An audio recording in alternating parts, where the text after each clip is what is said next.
The wind is whipping up white tops on the waves as we walk slowly along the stretch of pristine pale sand. Who knew beaches in the wild and isolated islands of the Scottish Outer Hebrides looked like this? We could be on the beach in the Caribbean if it wasn't for a bitingly cold wind and the miles of moorland and desolate nothingness which surround us. But we aren't. We're on the island of Farre, because Flynn Garrison, the former pop star who made women around the world drool over his gorgeousness, who quit at the height of fame to become a scientist and TV presenter, has been found dead, washed up on this very beach. Just over 6 months ago, I started my employment at the Celebrity Crimes Investigation Agency, otherwise known as the CCIA, where Charlie works. I finished my support officer training last week, and this is my first assignment. It looks as though I'm not prepared emotionally or mentally for coming face to face with a dead body yet, though. Are you ever? You okay? Charlie asks, turning to face me. I nod, but stare out to sea. The sea which has just washed up a dead man. No, you're not. He pulls me into a hug, and much as I need a cuddle right now, I feel a flicker of embarrassment and awkwardness. Are the other guys on the beach, the police, some medical people and a few locals having a nose at what's going on, all laughing at me right now? Laughing at the agency officer sent to help investigate a death when she can't even cope with seeing the victim, the woman who needs to go off and have a cry while getting a cuddle from her fellow CCIA agent, and, though they don't know this, also her boyfriend. It's perfectly normal, he continues, as he strokes hair out of my eyes. I'd love to be able to say it gets easier with time, but the truth is it doesn't. It does help a little if you try to focus on the fact we're here to work out what happened to him, and if it is murder, then find out who did this and get them locked up. I bury my face in Charlie's jacket and sniffle, fighting back the tears.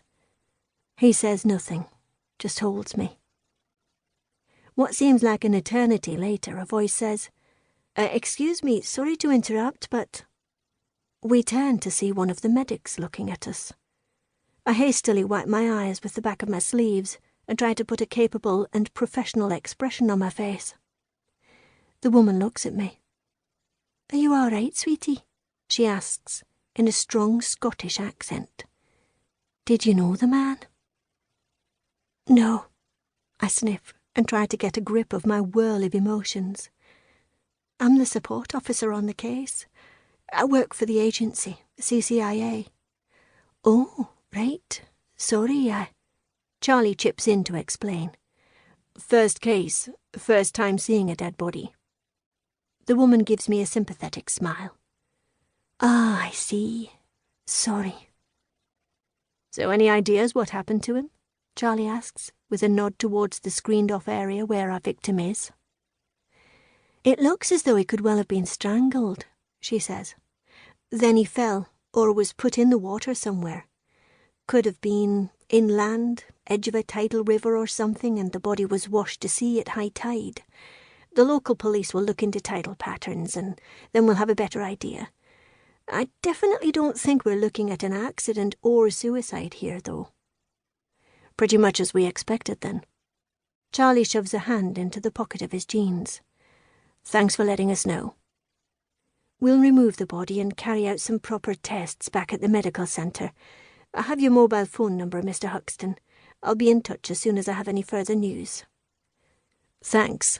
Charlie nods. "And please, it's Charlie, not Mr. Huxton." He turns to me and adds, "And this is Amber." "Okay, then. Charlie and Amber it is. If we're on first-name terms, then, I'm Gwyn." The woman leans forward and places a hand on my arm. "Why don't you head back to wherever you're staying, sweetie, and get a nice soothing cup of tea and take it easy for a while, eh? It's always a bit of a shock, you know, seeing the victim. If you want, I can give you a sleeping tablet or something to calm your nerves." I shake my head. "Thanks, but I'll be okay." Gwyn nods. "Fine, but if you do need me for anything, just ring."